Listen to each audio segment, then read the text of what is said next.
এটা কি?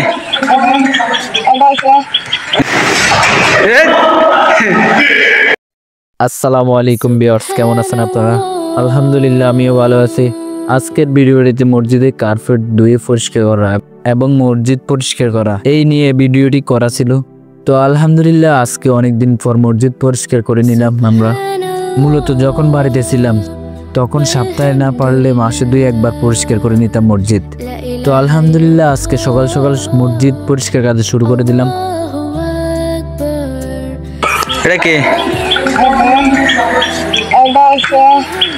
মেহমান? তো মেহমান না, মামতো ভাই। তো তারপর মসজিদের কার্পেটগুলো ভালোভাবে পরিষ্কার করা শুরু করে দিলাম। আলহামদুলিল্লাহ এই ধরনের কাজ করতে খুবই ভালো লাগে। আসলে আল্লাহর ঘর মসজিদ পরিষ্কার পরিচ্ছন্ন রাখা একটা নেককারজনক কাজ। এই কাজ করতে পেরে আমরা অনেক খুশি, আনন্দিত এবং নিজেদেরকে গর্বিত মনে করি। তো যাই হোক, তো মসজিদ থেকে কার্পেটগুলো বের করে ধোয়ার কাজ শুরু করে দিলাম। তো বন্ধুরা, আমার এই পেজটাকে যারা এখনো ফলো করেন না অবশ্যই ফলো করবেন। তো ভিডিওগুলো যদি ভালো লাগে থাকে কমেন্টে জানিয়ে দিবেন। তার সাথে সাথে অবশ্যই ভিডিওটি শেয়ার করে দিবেন। তো আমাদের এই গ্রামটি অবস্থিত কুমিল্লা জেলা বগুড়া থানা 14 নং লক্ষ্মীপুর ইউনিয়নের 2 নং ওয়ার্ড দুর্গাপুর গ্রাম।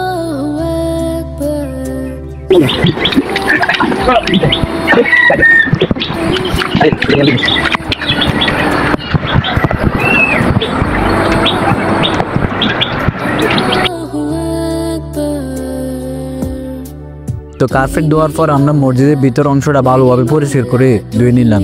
তো আজকে মসজিদ পরিষ্কার করার কাজে আমরা 4 জন লোক ছিলাম। তুহিন, আরমান এবং সম্পর্কে একজন দাদা হন। তো ওনাদের সাহায্যে আজকে মসজিদটি ভালোভাবে পরিষ্কার করতে সক্ষম হয়েছে। তো আজকের ভিডিওটির বয়স এই পর্যন্ত ছিল, বাকি ভিডিওটি দেখতে থাকুন। তো সবাই আমার জন্য দোয়া করবেন, এই ধরনের নতুন নতুন ভিডিও নিয়ে আবার হাজির হতে পারি। সেই সাথে সাথে সবাই সুস্থ থাকুন, ভালো থাকবেন। আল্লাহ হাফেজ, আসসালামু আলাইকুম।